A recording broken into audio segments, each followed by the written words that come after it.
Something just happened in Iran that could change the Middle East forever. Picture this. A massive explosion shatters the calm around a heavily guarded guest house in Tehran. The alleged target? Hamas leader Ismail Haniyeh. Now everyone's scrambling for answers. Was it a bold Mossad op, a high-tech missile strike, or something far more advanced? Let's break down the 3 assassination scenarios, the weapon systems involved, and what this means for the region. This isn't just a headline, it could be the spark for something much bigger. So first, let's zoom in. This guest house isn't just another fancy villa. We're talking a 5-story, heavily fortified building in the mountains of northern Tehran, under the constant gaze of Iran's most elite security forces, right next to the Satad complex and blanketed in surveillance. Yet that's where Haniyeh was reportedly hit. This is no ordinary neighborhood. Now here's what intelligence officials and analysts are debating. How did it happen? 3 scenarios keep coming up. First, the planted bomb. 2 months before the blast, C4 explosives could have been hidden inside 3 separate rooms, remotely detonated at just the right moment. The timing? Chillingly precise. Second, the missile strike. Eyewitnesses saw something flying low from the mountains, a profile matching an Israeli spike missile. We're talking optical, wire-guided, infrared imaging, dual warheads. This isn't an RPG from the back of a pickup. It's capable of striking multiple rooms with pinpoint accuracy. Third, the stealth jet. Some say an F-35 could have slipped past Iran's S-300 air defenses and taken the shot. But risking a $100 million aircraft? Unless the target was that valuable, it seems a stretch.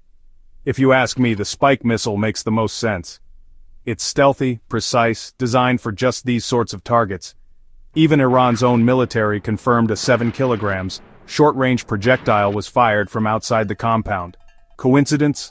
I doubt it. But here's where things get intense. This isn't just about one man. Iran is gearing up for something bigger. Potential retaliation. Picture this. Phase 1. Drones swarm toward Israel.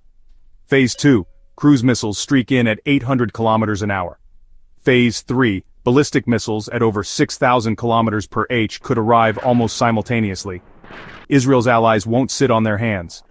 British jets from Cyprus, American fighters from carriers, destroyers moving into position. This could turn into a multinational aerial war in seconds. Quick pause before I go on, hit subscribe and turn on notifications.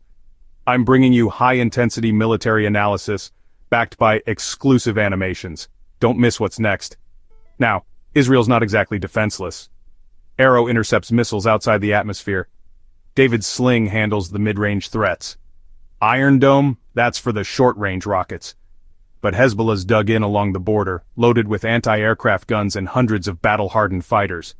If Israel crosses into Lebanon, they're stepping into a battlefield decades in the making. Bottom line, this wasn't just an assassination, it was a message.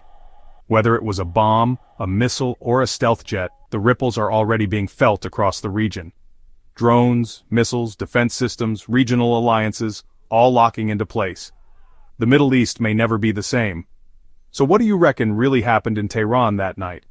Bomb, missile, or something else entirely? Drop your theory in the comments. Subscribe, like, and share if you want more explosive, fact-based breakdowns. This is just the beginning.